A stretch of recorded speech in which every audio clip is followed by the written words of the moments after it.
deux personnes qui sont AA, voilà, ils sont compatibles. Si l'un des deux est AA et l'autre AS, ils sont compatibles.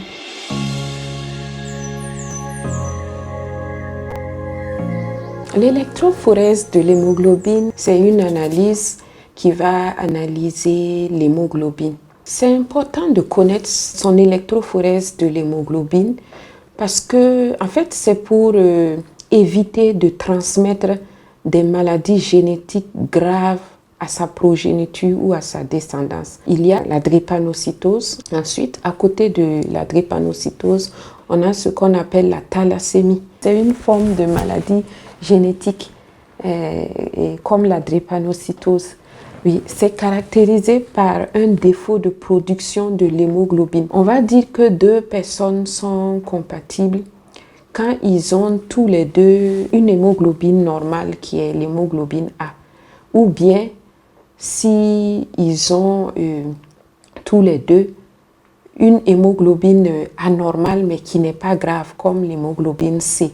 Deux personnes qui sont AA, voilà, ils sont compatibles. Si l'un des deux est AA et l'autre AS, ils sont compatibles.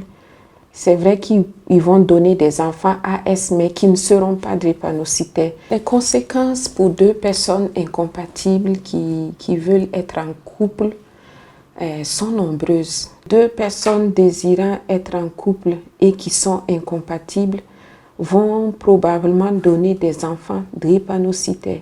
Donc, ça va nécessiter chaque fois des hospitalisations et ces hospitalisations ont des coûts financiers. Ensuite, ces enfants-là feront des anémies à répétition et ces anémies vont nécessiter des transfusions. Et ces enfants aussi vont faire des infections à répétition.